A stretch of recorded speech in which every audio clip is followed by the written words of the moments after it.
student, this is Pinky Banerjee. Today we will discuss about constant के high pass filter. Last lecture में मैंने constant के लो pass filter के बारे में बताया था। जिन बच्चों ने अभी तक फिल्टर के बाकी लेक्चर्स नहीं अभी तक देखे हैं, उन लोगों से मेरा कहना है कि सबसे पहले वो फिल्टर के जो प्रीवियस लेक्चर्स हैं उनको देखें, जैसे कि उनको फिल्टर के बारे में आइडिया हो जाए और फिर वो कांस्टेंट की हाई पास फिल्टर देखें, अदरवाइज उन्हें समझने में दिक्कत होगी। ओके, सो पहले जो है आप फिल्टर के लेक्चर्स देखें, विशेष करके जो है आप नोट डाउन करें कि प्रत्येक लेक्चर को देखने के बाद जो है आप जो आपके नोट्स तैयार हो जाएंगे। आप लोग बस लेक्चर्स को देखें नहीं, उससे नोट्स तैयार करें। So at the end of the session of filter आप लोग के पास में एक फिल्टर के अच्छे नोट्स तैयार हो जाएंगे। Okay, so let's discuss about constant के हाई पास फिल्टर। कांस्टेंट के हाई पास फिल्टर मतलब ही हो रहा है कि एक फ्रीक्वेंसी के जैसे हमने देखा है फिल्टर की प्रॉपर्टी क्या है। फिल्टर मतलब ही हो रहा है कि एक फ्रीक्वेंसी के पहले जो है वो पास करेगा और जो है उससे जो है वो आगे जाएगा तो स्टॉप करेगा। अब ये हमें देखना है कि हाई पास फिल्टर क्या कर रहा है। लो पास फिल्टर में हमने देखा था कि वो लो फ्रीक्वेंसीज को पास कर रहा है, हाई फ्रीक्वेंसीज को स्टॉप कर रहा है। हाई पास फिल्टर क्या करेगा, हाई फ्रीक्वेंसीज को पास करने देगा, लो फ्रीक्वेंसी को स्टॉप करेगा। therefore that there will be a cutoff frequency that will separate the pass band with the stop band. Okay, और हमारे पास बैंड में क्या हो जाएगा, पास बैंड जो है वो हमारा जो है वो हाई पास फिल्टर के हाई फ्रीक्वेंसीज को पास करेगा एंड स्टॉप बैंड जो है वो लो फ्रीक्वेंसीज को स्टॉप कर देगा। तो ऑब्वियसली ये हमारा जो कांस्टेंट की हाई पास फिल्टर है वो कांस्टेंट के लो पास फिल्टर के जस्ट ऑपोजिट ऐसा लग रहा है कि जस्ट नेचर उसका ऑपोजिट हो रहा है। तो therefore we can get constant के हाई पास फिल्टर बस just changing the position of series and shunt arm of constant के लो पास फिल्टर। तो कांस्टेंट के लो पास फिल्टर के सीरीज एंड शंट आर्म को अगर हम लोग इंटरचेंज कर दे, चेंजिंग द पोजीशन, तो हम लोग को क्या मिल जाएगा, जस्ट पोजीशन को चेंज कर देंगे। मैं पहले हमारे पास में सीरीज में इंडक्टेंस था और शंट में कैपेसिटेंस था। अब हम लोग सीरीज में कैपेसिटेंस लगा देंगे और शंट में इंडक्टेंस लगा देंगे, then it will becomes a constant के high pass filter. Okay, high pass filter बन जाएगा। तो और हमारा Z1 जो है पहले ही हमने लिया हुआ था, Z1 जस्ट क्योंकि हमने C लिया हुआ है कैपेसिटेंस, तो therefore it will be Z1 equal to minus J by omega C and Z2 as it is inductance, therefore it will be Z2 equal to J omega L. Okay, ये हमारा हो गया prototype high pass filter T and pi. तो obviously देखो यहाँ capacitor जो है वो सीरीज में है, तो सीरीज का हमारा टोटल कैपेसिटेंस जो है that is the total capacitance of series arm will be C। तो C होने के लिए जो है हमने इसको 2C और 2C लिखा है। क्यों? क्योंकि हम जानते हैं सीरीज में कैपेसिटेंस जो है वो ऐड नहीं होते हैं। तो सीरीज में कैपेसिटेंस पहले क्या होगा, हम लोग जैसे सीरीज में कैपेसिटेंस ऐड नहीं होंगे therefore it will be a parallel combination. जैसे हम लोग पैरेलल कॉम्बिनेशन करते हैं रेजिस्टेंस में, वो सीरीज में हो जाएगा फॉर कैपेसिटेंस। तो 2C और 2C का जब हम निकालेंगे तो it becomes 2। Okay, that is 2C into 2C by 2C plus 2C it becomes 2। तो इसीलिए यहाँ पर लिखे हैं 2C and 2C। ओके, और जब हम इसको इम्पीडेंस के टर्म में लिख रहे हैं तो इम्पीडेंस तो हमारा Z1 है, तो Z1 will be Z1 by 2, Z1 by 2, that means it is that's why it is written as Z1 by 2 and Z1 by 2। Okay, and capacitance के टर्म में जब हम लिख रहे हैं तो 2C और 2C लिखे हैं, ना कि C और C कर देंगे तो क्या हो जाएगा, C by 2 हो जाएगा। ओके, नाउ इंडक्टेंस क्या है, इंडक्टेंस में जो है हम इंडक्टेंस पैरेलल में लगा हुआ है तो इसका वैल्यू इसका वैल्यू जो है L हो जाएगा सिंपली। ठीक है, और 2Z2 क्यों लिखे, हम लोग पहले जानते हैं 2Z2 क्यों लिखे, कि 2Z2 पैरेलल कॉम्बिनेशन करेंगे तो Z2 आएगा। ओके, नाउ अब हम लोग देखते हैं ये पैरेलल पाई टाइप जो नेटवर्क है उससे। तो पाई टाइप नेटवर्क में Z1 जो है वो क्या है, सीरीज इंपीडेंस है, तो C भी सीरीज इंपीडेंस है, कोई दिक्कत नहीं है। And Z2 is the parallel impedance. तो Z2 में क्या है, इंडक्टेंस लगा हुआ है। इंडक्टेंस का जो है कॉम्बिनेशन जो है वो क्या हो जाए, 2L और 2L हो जाए, क्योंकि इंडक्टेंस जो है वो जस्ट जैसे हम लोग इंडक्टेंस का इक्विवेलेंट रेजिस्टेंस जो है, इक्विवेलेंट इंपीडेंस जो है वो हम लोग निकालते हैं जस्ट लाइक रेजिस्टेंस। तो फिर obviously it becomes 2L into 2L by 2L plus 2L, that is equal to L। और ऑब्वियसली Z2 के टर्म में भी लिखेंगे तो 2Z2 एंड 2Z2 होगा। ये मैंने लास्ट लेक्चर्स में भी जो है वो समझाया हुआ है। ये मेरा 5th लेक्चर है, तो लास्ट जो है 4 लेक्चर्स जो बहुत इंपॉर्टेंट है, आप लोग फॉलो कीजिए। विशेष करके प्रोपागेशन का जो मैंने लेक्चर बनाया था उसमें जो आप लोगों को सारे जो बाउंड्री कंडीशंस है कि कब हम लोग को जो है वो पास बैंड मिलेगा, कब हमें स्टॉप बैंड मिलेगा, ये कंडीशंस जो है वो अल्फा का वैल्यू क्या होगा, बीटा का वैल्यू क्या होगा, वो कंडीशंस उसमें निकाले हुए हैं। And that condition becomes the equation for solving constant के हाई पास फिल्टर और लो पास फिल्टर और बैंड पास फिल्टर, सभी फिल्टर के लिए वो एप्लीकेबल है। तो बाउंड्री कंडीशन जानने बहुत जरूरी है। ओके, सो जिन्होंने लास्ट लेक्चर देखा हुआ है उनके लिए बहुत ईजी हो जाएगा, जिन्होंने नहीं देखा है वो सबसे पहले उन लेक्चर्स को देखें, जैसे कि उनके लिए ये सारे पॉइंट्स जो है बहुत ईजी हो जाए। ओके, चलो तो फिर ये हमारा हो गया टी टाइप नेटवर्क एंड ये हो गया pi type network. This to represent the constant high pass filter. ये हाई फ्रीक्वेंसी को जो है वो क्या करेगा, पास करने देगा, लो फ्रीक्वेंसी को जो है वो क्या करेगा, स्टॉप करेगा। ओके, नाउ Z1 पहले भी हमने देखा है, Z1 एंड Z2 जो है वो क्या इंडिपेंडेंट ऑफ फ्रीक्वेंसी है। Z1 एंड Z2 को जो है हम लोग मल्टीप्लाई करेंगे तो हमारे पास क्या आ जाएगा, L/C equal to K square, तो K equal to root over L/C, ये हमारा फर्स्ट इक्वेशन है। अच्छा, cut off frequency, cut off frequency के लिए हमने जो है वो निकाला हुआ था, बाउंड्री कंडीशन क्या था, या तो Z1 इक्वल टू 0 होगा या Z1 इक्वल टू -4Z2 होगा। ये कंडीशन मैंने निकाला हुआ है लास्ट लेक्चर्स में, पिछले लेक्चर से मैंने निकाला हुआ है। This is the cut off condition. ये है क्या है, Z1 equal to 0 and Z1 equal to 4Z2।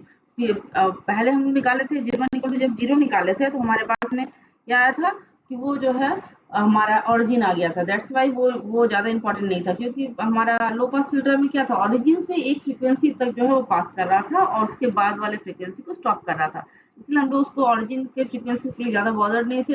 हमारे पास में Z1 इक्वल टू 0 से हमारे पास में ऑरिजिन आ गया था, तो हम लोग जो है नेक्स्ट कट ऑफ फ्रीक्वेंसी को लेके ज़्यादा चिंता कर रहे थे कि हाँ कट ऑफ फ्रीक्वेंसी क्या होगा, जिस फ्रीक्वेंसी के बाद जो है वो फ्रीक्वेंसीज पास नहीं करेंगे। यहाँ पर क्योंकि हाई पास फिल्टर है तो ऑब्वियसली लो फ्रीक्वेंसी को पास नहीं करेगा, हाई फ्रीक्वेंसी को पास करेगा। तो हमारे पास में वो देखना है कि जो है वो हमारा कहाँ से शुरू हो रहा है स्टॉप बैंड और कहाँ जाके जो है वो स्टॉप हो रहा है। तो Z1 इक्वल टू 0 अगर हम लोग पुट करते हैं तो हमारे पास में J by omega C equal to 0 आ जाता है, that is omega value frequency. इसका मतलब है कि हमारे पास एक जो फ्रीक्वेंसी है, वो एक जो हमारे कट ऑफ फ्रीक्वेंसी वो जाके कहाँ मिल रहा है, वो जाके मिल रहा है ओमेगा इक्वल टू, मतलब हमारा जो फ्रीक्वेंसी है वो कहाँ मिल रहा है, ओमेगा इन्फिनिटी, मतलब हमारा जो एक बैंड है वो ओमेगा इक्वल टू इन्फिनिटी तक रह रहा है। ओके, दूसरा क्या हो रहा है, Z1 इक्वल टू -4Z2, तो Z1 इक्वल टू -4Z2 से हमें क्या मिल रहा है, हमें मिल रहा है ये FC equal to 1/4 pi root over LC। Just put कर दिया है Z1 इक्वल टू -4Z2, तो ये आ गया है FC equal to 1/4 pi root over LC। ये हमें याद रखना है, this equation this gives the cut off frequency of a high pass filter. Okay, FC equal to 1/4 pi root over LC। तो हमारे पास में एक कट ऑफ फ्रीक्वेंसी क्या आ गया, एक कट ऑफ फ्रीक्वेंसी आ गया इन्फिनिटी, और दूसरा कट ऑफ फ्रीक्वेंसी क्या आ गया, 1/4 पाई रूट ओवर LC। ठीक है, तो इसका मतलब हो रहा है कि हमारा जो फिल्टर बनेगा वो FC फ्रीक्वेंसी से लेकर के इन्फिनिटी तक जो है वो पास करेगा, मतलब वेरी हाई फ्रीक्वेंसी तक पास करेगा और FC के नीचे पास नहीं करेगा। ओके, अब हम लोग देखते हैं कि क्या कंडीशंस रहेंगे, एल और सी का क्या वैल्यू होगा, हमें डिजाइन करना है जस्ट पहले जैसा, और हमारा पास बैंड और स्टॉप बैंड में अल्फा एंड बीटा का वैल्यू क्या होगा वो भी देखना है। तो फॉर दैट ये हमारा बहुत पहचाना हुआ इक्वेशन है, sine H gamma by 2 equal to root over Z1/4Z2 equal to root over -1/4 omega square LC। ये कैसे आया, Z1 और Z2 का वैल्यू पुट करके। ओके, एंड FC हम लोग को क्या मिला था, 1/4 पाई रूट ओवर LC। यहाँ से LC equal root over LC क्या आ जाएगा, 1/4 पाई FC। ओके, तो sine H alpha gamma by 2 equal to हम लोग वैल्यू पुट कर देंगे, किसका वैल्यू पुट करेंगे, तो दिस रूट ओवर LC का, ये दैट इज LC का वैल्यू पुट कर देंगे यहाँ पर। तो हमारे पास में क्या आ जाएगा, sine H gamma by 2 equal to J into FC by F। Just पहले भी हमने ये ऐसे निकाला हुआ है। अब पास बैंड की कंडीशंस, दिस कंडीशंस, यही कंडीशंस में हम बता रहे थे कि this conditions are given in the last lectures. Okay, so go through that lecture and remember this. ये बहुत इंपॉर्टेंट है आप लोग को डिराइव करने के लिए कि क्या पास बैंड के कंडीशंस होते हैं। ओके, तो इन द पास बैंड हम जानते हैं कि पास बैंड में क्या कंडीशंस होता है, Z1/4 Z2 की क्या लिमिट्स है, वो लिमिट है -1 से 0 होना चाहिए and alpha equal to 0। Obviously pass band में अल्फा 0 होगा, बीटा एग्जिस्ट करेगा। बीटा का वैल्यू क्या होगा, 2 sin इनवर्स FC/F। ये भी हमने पहले निकाला हुआ है, 2 beta equal to 2 sin inverse FC/F। Okay, तो ये हमारे कंडीशंस है। तो और इस कंडीशंस में हम लोग Z1 Z4 Z2 को पुट करेंगे तो हमारे पास कंडीशन क्या आ जाएगा, FC/F लेस देन 1। तो या तो ये कंडीशंस हो रहा है Z1/4 Z2 is lying between -1 and 0, or we can say that in pass band FC/F is less than 1। यहाँ से हमें क्या मिल रहा है, FC is less than F, है ना। जो frequency FC less than F, that is जो frequencies which we have to pass will be greater than FC। ये F क्या रिप्रेजेंट कर रहा है, वो फ्रीक्वेंसीज जो हमें पास करनी है। तो जो फ्रीक्वेंसीज पास करनी है वो क्या है, FC से बड़ा है, FC से छोटा नहीं है। पहले हम लोग जब हम लोग लो पास फिल्टर डिजाइन किए थे तो तब क्या था, जो फ्रीक्वेंसीज पास करने थे वो FC से क्या था, छोटा था, है ना। एटेन्यूएशन बैंड में क्या होगा, एटेन्यूएशन बैंड में Z1/4 Z2 will be less than 1। वहाँ उस समय क्या मिल जाएगा, FC/F equal to greater than 1। That is attenuation band में क्या हो जाएगा, वो फ्रीक्वेंसीज जो है वो FC से कम हो जाएंगे। एटेन्यूएशन बैंड में फ्रीक्वेंसीज FC से कम हो जा रहे हैं, that is cut off frequency से जो है, कट ऑफ फ्रीक्वेंसी से क्या हो जा रहा है, वो हमारा कम हो जा रहा है। जो फ्रीक्वेंसीज हमें एटेन्यूएट करने हैं। अल्फा का वैल्यू जो है, अल्फा इक्वल टू हम जानते हैं एटेन्यूएशन बैंड में अल्फा का जो है इक्वेशन क्या होता है, alpha equal to cos h inverse Z1/4 Z2। तो Z1/4 Z2 को पुट करके हमने पहले निकाला हुआ है, तो हमारा आ जाता है 2 cos inverse FC/F and beta का वैल्यू जो है -π होता है। इसका मतलब है कि अगर हम ड्रॉ करना चाहें तो ये हमारा अगर एक्सिस है, ये अगर हमारा cut off frequency if it is FC, से इट इज FC, तो यहाँ बता रहा है कि FC जब F जो है वो greater than FC, that is this portion up to infinity. ये वाला पोर्शन हमारा क्या बन जा रहा है, पास बैंड हो जा रहा है, दिस इज पास बैंड। और ये कंडीशन में क्या बता रहा है कि F is less than FC, that is this is ये वाला जो पोर्शन है, मतलब ये वाला पोर्शन लेस देन FC, यहाँ से लेके ये जो पोर्शन है ये क्या हो जा रहा है, स्टॉप बैंड हो जा रहा है। ये हमारा हाई पास फिल्टर है। Okay, it is not so good है। ओके, तो इनकी प्रॉब्लम है। तो ये हमारा स्टॉप बैंड हो गया, ये हमारा पास बैंड हो गया। तो FC से जब जो फ्रीक्वेंसीज हमें पास करनी है वो ऑब्वियसली ग्रेटर होगी, FC जो फ्रीक्वेंसीज जो पास नहीं करनी है वो क्या होगी, लेस होगी। ये हमारा यहाँ से कंडीशन यही दिखा रहा है। ओके, तो let's move to the next slide. हमारा हाई पास फिल्टर जो है वो क्या हो गया कि हमारा क्या मिल गया है यहाँ पर हमें, कि क्या कंडीशंस होंगे हमारे साइन और उसके साइन H गामा बाय 2 का क्या वैल्यू हो गया, एटेन्यूएशन बैंड क्या हो गया, FC कैसे हम लोग FC को समझे कि पास बैंड और स्टॉप बैंड कैसे होता है, यहाँ हमने समझ लिया। अब हमें वैल्यू निकालना है किसका, L और C का, to design a high pass filter.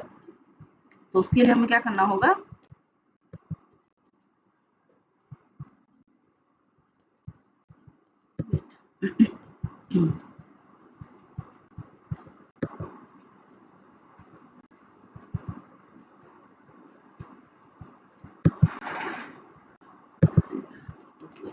तो हाई पास फिल्टर में भी design similar to low pass filter, जैसे हमने डिजाइन किया था by choosing resistive load R equal to constant की। हमें पता है जो लोड हम लोग जो चूज करेंगे वही कैरेक्टरिस्टिक इंपीडेंस होगा और वही जो है वो कांस्टेंट की होगा। तो हम लोग R equal to K equal root over L by C लिख सकते हैं। तो FC का वैल्यू क्या आया था, FC का वैल्यू आया था 1/4 पाई रूट ओवर LC। तो FC का वैल्यू क्या हो गया, अगर यहाँ से हम लोग जो है वो क्या करें कि K को ऊपर ले जाना चाहते हैं, मतलब रूट ओवर LC को ऊपर ले जाना चाहते हैं, इसका मतलब है C/L कर देंगे तो ये हो जाएगा। C/L करना होगा तो क्या होगा, सी बाई एल कर रहे हैं, दैट इज एल से डिवाइड करेंगे, एल से मल्टीप्लाई करेंगे तो क्या आ जाएगा, एल स्क्वायर आ जाएगा। रूट ओवर एल स्क्वायर मतलब एल हो जा रहा है, और root over C by L को ऊपर ले जाएंगे तो root over L by C हो जाएगा, मतलब के हो जाएगा। तो एफ सी इक्वल टू के बाई 4 पाई एल। क्या समझ में आया? रूट के अंदर एल सी दिया हुआ है, इसको हम लोग डिजाइन, इसको हम सजा ले रहे हैं कैसे कि यहाँ पर सी बाई एल आ जाए। सी बाई एल आ जाए तो क्या आ जाएगा, हम लोग एल से डिवाइड कर देंगे, एल से मल्टीप्लाई कर जाएंगे, तो मेरे पास क्या रह जाएगा, root over L square into C by L. तो सी बाई एल को जब ऊपर ले जाएंगे न्यूमेटर में तो it becomes root over L by C, और यहाँ पर रूट ओवर एल स्क्वायर हो गया, मतलब एल हो गया, तो ये हो गया के बाई 4 पाई एल। हो गया ना? ठीक उसी तरह से जो है हम अगर यहाँ पर सी बाई यहाँ पर एल बाई सी कर दे तो एल बाई सी कर दे, मतलब हो जा रहा है एल बाई सी करेंगे, उसको सी से डिवाइड करेंगे, सी से मल्टीप्लाई करेंगे, तो क्या हो जाएगा, ये यहाँ पर हो जाएगा root over L by C into C square. C square मतलब हो रहा है सी, और रूट ओवर एल सी मतलब हो रहा है के। तो ये दो फॉर्म में हमने मॉडिफाई कर लिया एफ सी को, इन टर्म्स ऑफ क्या कर दिया, इन टर्म्स ऑफ के। तो इन टर्म्स ऑफ के आगे एफ सी इक्वल टू के by 4 pi L equal to 1/4 pi C के। ये आप लोग खुद देगा पेन पेंसिल लेकर काम कीजिएगा तो तुरंत आपको सही में आ जाएगा। ओके, रूट ओवर यहाँ पर हमने लिख भी दिया, root over C equal to L by K हो रहा है। तो यहाँ से हमें इन दोनों, इस इक्वेशन से हमें क्या मिल जा रहा है, एल का वैल्यू मिल जा रहा है। एल का वैल्यू क्या मिल रहा है, के बाई 4 पाई एफ सी, और यहाँ से क्या, यहाँ से सी का वैल्यू क्या मिल रहा है, 1/4 पाई एफ सी इंटू की। ये दो फॉर्मूलाज हमारे पास आ गए फॉर हाई पास फिल्टर। हमने लो पास फिल्टर में डिजाइन किया हुआ था, तो यहाँ ये हाई पास फिल्टर के डिजाइनिंग फॉर्मूलाज हो गए। इन दोनों फॉर्मूला के हेल्प से हम लोग हाई पास फिल्टर डिजाइन कर पाएंगे। ओके, कैरेक्टरिस्टिक इम्पीडेंस अगर हम देखना चाहें तो पहले हमने देखा है, ये हमारा कैरेक्टरिस्टिक इम्पीडेंस का जो है फॉर्मूला है, Z0t equal root over Z1 Z2 into 1 plus Z1/4 Z2। तो Z1 Z2 मतलब हो रहा है रूट ओवर LC, और 1 plus Z1/4 Z2, that is Z1 और 4 Z2 का वैल्यू पुट करेंगे तो ये हमारा आ जाएगा 1 माइनस 1/4 ओमेगा स्क्वायर LC। इसको हम ओमेगा का वैल्यू जब पुट कर देंगे तो क्या आ जाएगा, के इक्वल Z0t इक्वल टू के into 1 by k into root over 1 minus fc by f का whole square. Okay, and again we know that the relationship of characteristic impedance between the T network and pi network, therefore Z0 pi equal to Z1 Z2 by Z0t। Z1 Z2 मतलब हो रहा है k square by Z0t, और यहाँ से जो हम लोग लिख पाएंगे Z0t का वैल्यू यहाँ से पुट कर देते हैं, we will get characteristic impedance k by root over 1 minus fc by f। इसका मतलब है characteristic impedance अगर आपसे पूछता है क्या होगा, तो ये हमारा कैरेक्टरिस्टिक इम्पीडेंस एफ और एफसी कर दिया रहेगा, तो हम लोग जो है वो कैरेक्टरिस्टिक इम्पीडेंस निकाल पाएंगे, है ना। तो एफसी जो है वो कट ऑफ फ्रीक्वेंसी तो हमें हमारे पास मिल ही जाएगा, और स्पेसिफिक वैल्यू एफ दिया रहेगा तो हम लोग Z0t निकाल लेंगे। ओके, तो आप लोग को एग्जाम में जो है वो फिल्टर डिजाइन करने देता है। सिंपल क्वेश्चंस आते हैं यूजुअली, तो हमें एक फिल्टर डिजाइन करना है। क्या डिजाइन करना है, हाई पास फिल्टर डिजाइन करना है। कट ऑफ फ्रीक्वेंसी कितना लिखा हुआ दिया है, 1 किलोहर्ट्ज, एंड लोड रेजिस्टेंस दिया हुआ 600 ओम। दैट मीन्स यहाँ से हम देख रहे हैं कि कट ऑफ फ्रीक्वेंसी हो गया F C equal to 1000 hertz, and load resistance मतलब ही हो रहा है के, मतलब ही हो रहा है Z0 इक्वल टू 600 ओम। अगर यहाँ पर कैरेक्टरिस्टिक इम्पीडेंस बोलता तो भी आप के लिखते, अगर लोड रेजिस्टेंस बोल रहा है तो भी आप के लिखते। तो क्या हो गया हमारा जो है वो के का वैल्यू कितना हो गया, 600 ओम। अब तो हमारे पास के का वैल्यू है, एफ सी का वैल्यू है, तो ऑब्वियसली हमारे पास एल और सी को वैल्यू निकाल लेंगे by using the formula L equal to के by 4 pi F C and C equal to 1/4 pi k into F C. Put करेंगे तो हमारा वैल्यू आ जाएगा, के का वैल्यू आएगा 47.74 मिली हेनरी, एंड सी का वैल्यू आ जाएगा 0.133 माइक्रोफैराड। अभी एल और सी का वैल्यू जो है will put in the prototype high pass filter, T type and pi. Okay, तो टी टाइप में हमने देखा था कि सी में क्या होगा, 2C होगा, तो इसको मतलब जो सी का वैल्यू है 2 से गुना हो जाएगा, जो वैल्यू आएगा वही रहेगा। एल का वैल्यू जो है जो वैल्यू था वही रह जाएगा। ओके, एंड पाई में क्या होगा, सी का वैल्यू जो था जो निकला था वही रहेगा, क्योंकि सी का वैल्यू सी है। एंड जब हम लोग शंट में देख रहे हैं क्या है, तो शंट में क्या है, 2L है, दैट इज जो हमारे पास इंडक्टेंस का वैल्यू है वो 2 से मल्टीप्लाई हो जाएगा, और वो हमें शंट टर्म में शो करना है। तो this is simple example of high pass filter. But यही सिंपल क्वेश्चन जो है आप लोग के एग्जाम में जो है वो पूछे जाते हैं, ज़्यादातर पूछे जाते हैं। Okay, so go through all these lectures, previous lectures and this lectures, and enjoy the lecture. Okay, see you in the next lecture. Thank you.